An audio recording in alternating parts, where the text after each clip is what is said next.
क्या बात है लक्ष्मण? बड़ी विचित्र दुविधा है भैया।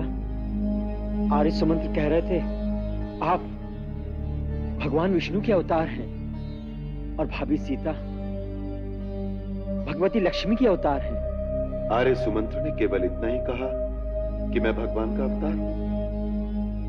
ये नहीं बताया कि समस्त प्राणी मात्र के अंदर भगवान की ही ज्योति प्रकाशित है। दिव्य दृष्टि से देखोगे तो तुम्हें पता चलेगा कि स्वयं तुम भी भगवान हो। उसी प्रकार आर्य सुमंत्र भी भगवान का ही रूप है।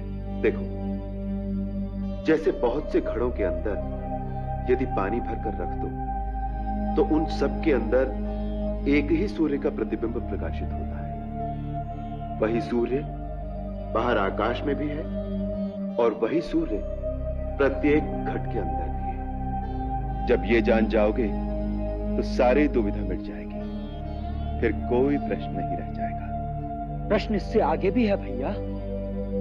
आर्य सुमंत्र पहले से जानते थे कि सीता भाभी को फिर वनवास भोगना पड़ेगा। उनका कहना है स्वर्गीय पिताश्री को भी इन सब घटनाओं का पूर्व ज्ञान था। उन्हें महर्षि दुर्वासा ने सब बता दिया था। यदि उन्हें भविष्य का इतना ज्ञान था, इतना महान दुख क्यों हुआ? क्योंकि यही इस शरीर का गुण है। इस शरीर के अंदर जो मन है वही दुख और सुख, पीड़ा और प्रसन्नता की भावनाओं का वाहन है। और माया हर प्राणी की परीक्षा उसी मन के द्वारा लेती है। भविष्य का ज्ञान होना या न होना कोई बड़े महत्व की बात नहीं है। योग की साधना से कोई भी प्राणी त्रिकालदर्शी हो सकता है। भैया, मैं तो समझता हूँ भविष्य का ज्ञान होना बहुत महत्वपूर्ण बात है। आगे क्या होना है ये जानने की लालसा तो सब में होती है। प्राणी के लिए इतनी बड़ी बात महत्व की नहीं होगी तो फिर कौन सी बात बड़े महत्व की होगी? सबसे बड़े महत्व की बात है कि दुख और सुख के समय प्राणी कैसा व्यवहार करता है। वो भावना की चोट सहकर भी अपने धर्म, अपने कर्तव्य पर स्थिर रहता है कि नहीं।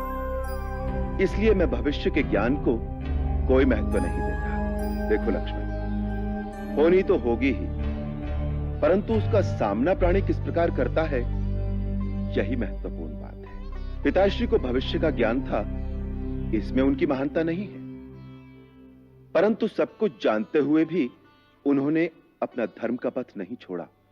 अपने प्राण त्याग दिए परंतु अपना वचन भंग नहीं किया, यही उनकी महानता थी। सीता को देखो, यदि दुर्वासा के कथनानुसार वो लक्ष्मी का अवतार है तो उसमें होनी के घटना चक्र को बदलने की शक्ति भी थी, परंतु उसने मर्यादा के आदर्श का ही पालन किया।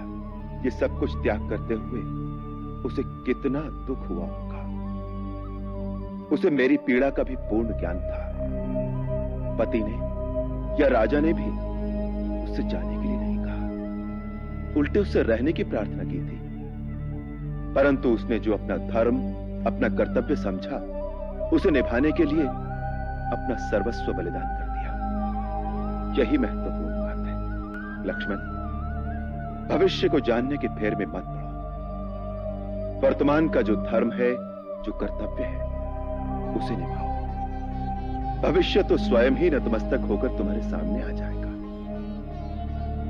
होनी तो होगी ही। तुम अपने धर्म पर दृढ़ रहो। यही शिक्षा हमें सीता से लेनी चाहिए।